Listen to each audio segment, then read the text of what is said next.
മഴനൂലുകൾ കോർത്ത പ്രണയം. മൂന്നാറിലെ തണുപ്പുള്ള ഒരു വൈകുന്നേരം. മഞ്ഞുതുള്ളികൾ തേയില ഇലകളിൽ മുത്തമിട്ടു നിൽക്കുന്ന സമയം. മാധവ് തൻ്റെ ക്യാമറയുമായി ആ മനോഹാരിത പകർത്തുകയായിരുന്നു. അപ്പോഴാണ് ഒരു മഞ്ഞക്കുടയ്ക്ക് താഴെ മഴ ആസ്വദിച്ച് നടന്നുവരുന്ന മീരയെ അവൻ കണ്ടത്.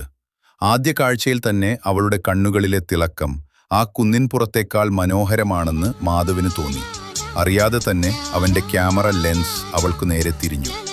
പെട്ടെന്ന് ആഞ്ഞു വീശിയ കാറ്റിൽ അവളുടെ കുട ദൂരേക്ക് തെറിച്ചുപോയി. മഴ നനഞ്ഞു നിൽക്കുന്ന മീരയുടെ അടുത്തേക്ക് സ്വന്തം കുടയുമായി മാധവ് ചെന്നു. ഈ മഴയ്ക്ക് ഇത്തിരി വാശി കൂടുതലാണെന്ന് തോന്നുന്നു, മാധവ് ചിരിച്ചുകൊണ്ട് പറഞ്ഞു. മീര അവനെ നോക്കിയൊന്ന് ചിരിച്ചു. ആ ചിരിയിൽ മാധവിൻ്റെ മനസ്സ് പെയ്തു തീരാത്ത ഒരു മഴയായി മാറി. പറയാതെ പറഞ്ഞ കാര്യങ്ങൾ പിന്നീടുള്ള ദിവസങ്ങളിൽ അവർ ഒരുപാട് സംസാരിച്ചു. മാധവ് അവളോട് തൻ്റെ യാത്രകളെക്കുറിച്ച് പറഞ്ഞു. മീര താൻ വരയ്ക്കുന്ന ചിത്രങ്ങളെക്കുറിച്ചും അവയിലെ വർണ്ണങ്ങളെക്കുറിച്ചും വാചാലയായി. യാത്ര പറച്ചിൽ മീരയ്ക്ക് തിരികെ പോകേണ്ട ദിവസം വന്നു. ബസ് സ്റ്റാൻഡിൽ വെച്ച് മാധവ് അവൾക്കൊരു ചെറിയ സമ്മാനം നൽകി. അതൊരു കവറായിരുന്നു. അവൾ അത് തുറന്നു നോക്കി. അതിൽ അവൻ പകർത്തിയ അവളുടെ ചിത്രങ്ങളായിരുന്നു.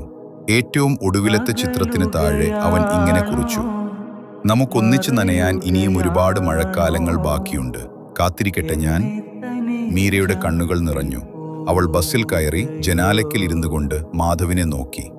ബസ് നീങ്ങി തുടങ്ങിയപ്പോൾ അവൾ ഉറക്കെ വിളിച്ചു പറഞ്ഞു: അടുത്ത മഴ പെയ്യുമ്പോൾ ഞാൻ മഞ്ഞക്കുടയുമായി ഇതേ സ്ഥലത്തുണ്ടാകും.